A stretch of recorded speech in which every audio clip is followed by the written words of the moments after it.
sana. Assalamualaikum. Wah, Nyun sewu, saya datangnya telat ini. Sudah janjian dari kemarin malah telat. Hanya 1 menit tinggal. Iya. Kalau di Jepang sana 1 menit itu udah telat. Oh iya. Tadi saya moco-moco dan juga tadi ya zamannya cilik dulu kalau gitu. mau ke masjid itu ada suara-suara Robbana ya Robbana pujian Ayo sini Nyun Sewu, saya siapkan minum nanti. Wah, Allah, setelah ngobrol kita bisa buka bersama ya. Wah, matur nuwun. Ini kan tinggal sebentar lagi sebentar lagi kita menyongsong hari kemenangan. Ya insyaallah ya. Mudah-mudahan puasa kita tergenapi. Iya, insyaallah dan dipanjangkan umur kita ya. Amin ya rabbal alamin. Ini ada apa yang kira-kira kita obrolkan Pak Isogo? Ya, ini kan kita mau menyambut hari raya Idul Fitri ya. Hari raya kemenangan yang tentunya sudah kita tunggu-tunggu dan mungkin kita petik undu-unduane lamine melakukan puasa itu gitu loh. Nah, ya kalau awal-awal puasa kan kita selalu diberitahu oleh para ustadz katanya Al-Baqarah 183 itu kan hasilnya adalah la'alakum tattaqun gitu ya. Artinya supaya kita ini mempersiapkan sebelum puasa kemarin untuk menjadi orang yang takwa. Artinya buah dari ketakwaan itu misalnya akan menjadi hamba Allah yang mau menerima ketetapan Allah dengan baik, selalu mengingat Allah, berjiwa baik, kemudian berusaha memanusiakan manusia sesama, kasih sayang, mengedepankan hal-hal yang baik, bijaksana, supaya seperti itu kan. Saya kira gambaran-gambaran yang saya kira harus kita pelihara. Intinya adalah tugas berikutnya itu adalah bagaimana menjaga pola hidup takwa itu setelah Ramadan, Pak. Gitu ya. Jadi ya jomong sesasi tok lah. Jangan hanya 1 bulan baik, setelah itu nanti balik lagi. Tapi 11 bulan yang kemudian juga harus baik. Kira-kira begitu. Ini bayangan saya. Mudah-mudahan para pemirsa juga bisa seperti itu ya. Saya sendiri rasanya belum bisa sebaik yang saya ucapkan. Iya. Itu juga di sepertiga Ramadan terakhir kita juga sempat iktikaf gitu. Oh iya. Nah ini juga saya kelihatannya belum terlalu sepenuh 10 hari terakhir ke masjid. Kalau ke masjid ya, tapi sampai iktikaf itu kelihatannya belum semua. Iya. Katanya untuk menunggu Lailatul Qadar. Pak Karso itu. Lailatul Qadar itu katanya lebih baik dari 1000 bulan. Iya. Itu 1000 bulan itu 83 tahun, Pak. Mudah-mudahan kita bisa diberi umur sampai lebih 83 tahun ya. Mudah-mudahan itu. Iya. Lalu kan kemudian kita mau menyambut Idul Fitri itu mestinya ada suasana kebatinan yang lain juga gitu. Itu apa yang bisa diceritakan Pak Karso soal hal ini? Kalau bayangan saya itu pertama saat ini kan sudah mulai kelihatan ya. Orang-orang sudah setidaknya mempersiapkan, tapi sebagian sudah mulai mudik. Nah, mudik ini sebenarnya bagian dari ngumpul ke balung pisah tapi intinya sebenarnya kebersamaan. Artinya bagaimana dulu yang satu terpisah kemudian bisa kumpul bersama itulah ini. Artinya monggo merayakan Idul Fitri tahun ini dengan suasana kebersamaan ya gitu ya. Ini kita usahakan seperti itu ya ini. Nah, dalam kebersamaan itu Pak saya kira setidaknya ada 4 hal. Gembira atau kegembiraan, gembira. Yang artinya jangan terpaksa gitu ya. Yang kedua adalah kebersamaan. Nah, artinya tadi kan yang sendiri-sendiri sekarang menjadi bersama. Yang ketiga adalah kekeluargaan. Ya, memang mengumpulkan balung pisah tadi itu yang seperti itu. Dan yang keempat itu adalah kepedulian. Artinya ada masalah-masalah di sekitar kita, mudah-mudahan kita peduli, saya peduli sosial ya seperti itu ya. Terutama peduli pada keluarga, mungkin nanti ketemu yang sudah lama tidak ketemu kok rada kecingkrangan, ada kekurangan ya dibantu bagi mereka yang kelebihan seperti itu. Nah, suasana itu menjadi pelajaran kehidupan sosial kita bersama dan itulah mudah-mudahan terjadi pada saat Idul Fitri tahun ini. Ya, gitu ya. Kalau di Indonesia itu Idul Fitri kan seperti budaya, walaupun itu peringatan hari besar keagamaan Islam ya, tapi teman-teman kita yang beragama lain, saudara-saudara kita yang memiliki keyakinan juga ikut mengapresiasi dengan kegembiraannya. Itu apakah diperbolehkan suasana seperti itu ya? Ya, Idul Fitri itu sebenarnya kan terjadi hanya satu hari, artinya setelah 30 hari berpuasa. Terus ada namanya sholat Idul Fitri. Idul Fitri kan seperti itu kan. Nah, gitu. Nah, kemudian nanti kalau di Indonesia berkembang ada halal bihalal, sebenarnya itu adalah sudah menjadi budaya. Ya.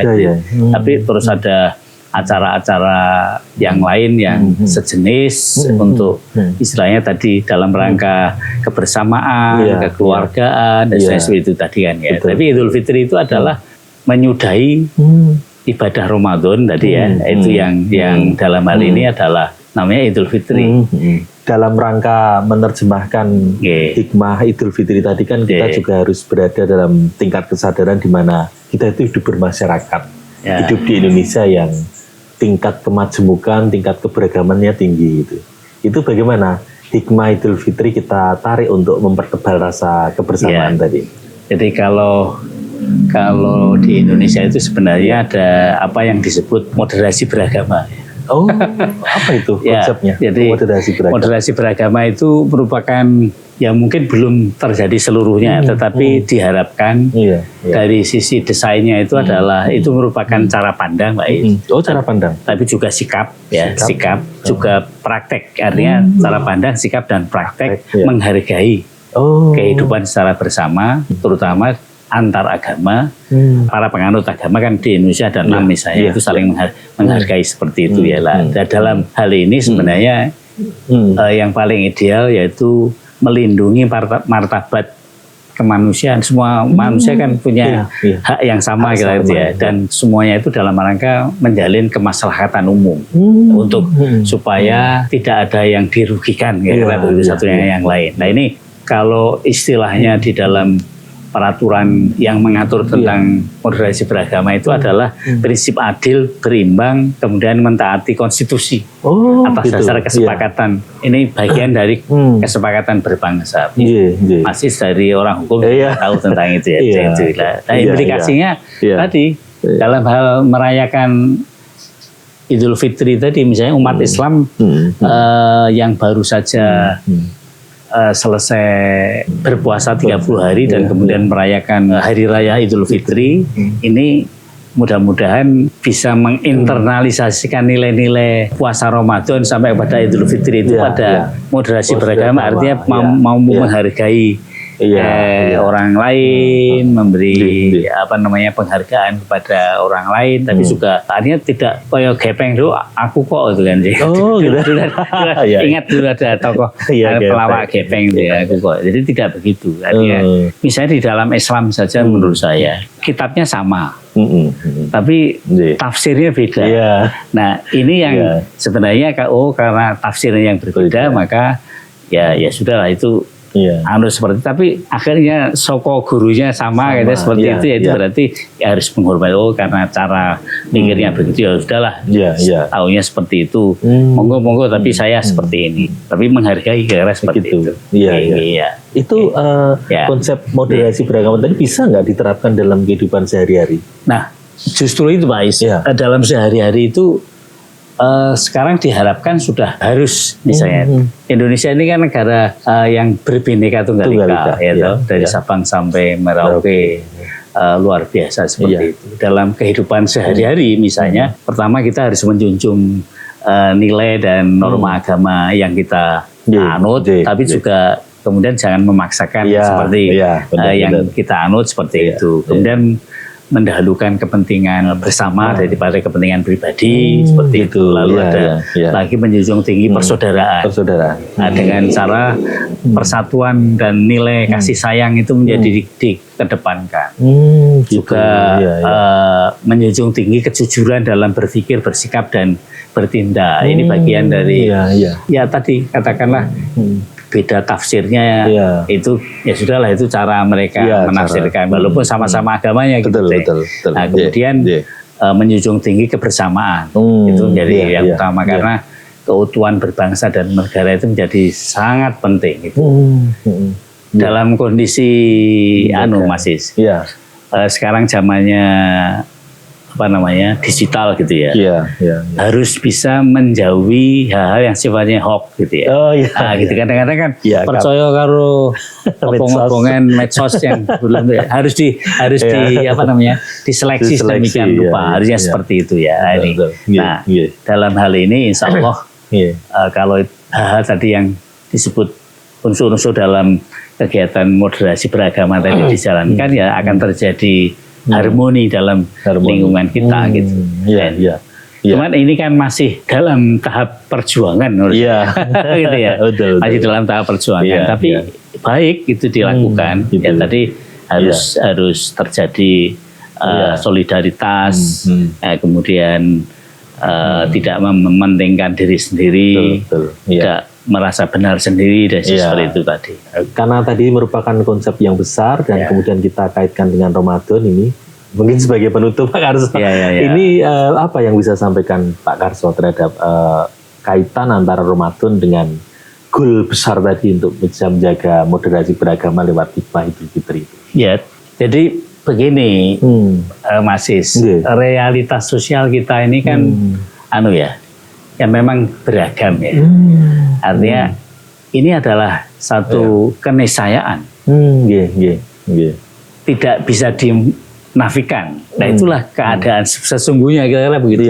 Bahkan mungkin menjadi fakta sosialnya kita itu memang berbeda-beda kira-kira begitu. Lah karena berbeda maka tidak ada lain kecuali tadi ada understanding, ada pemahaman. Nah, kemudian akhirnya penghargaan dan akhirnya juga tidak kalah pentingnya masing-masing kita itu melakukan sesuatu yang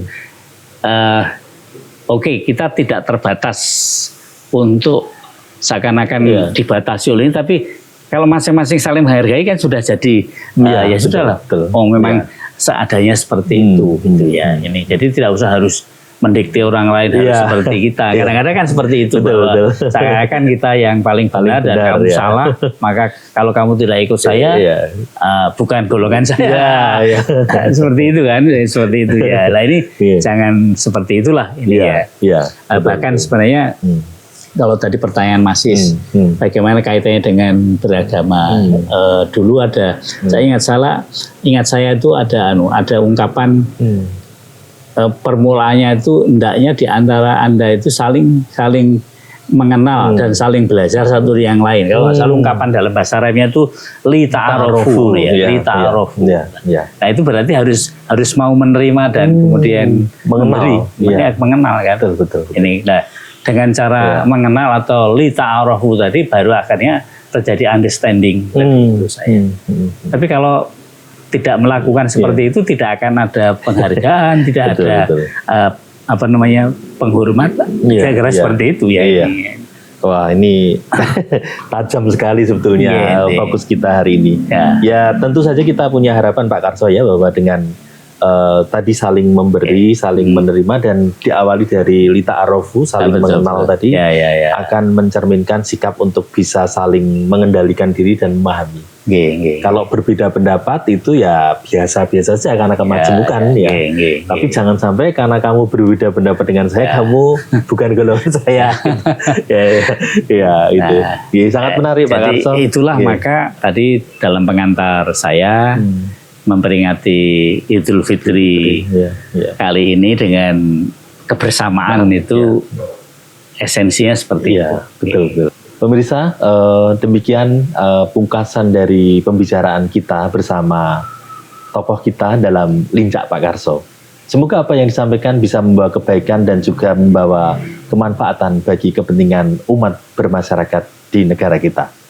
Terima kasih atas perhatiannya. Assalamualaikum warahmatullahi wabarakatuh. Atur nuhun, Mas. Insya Allah.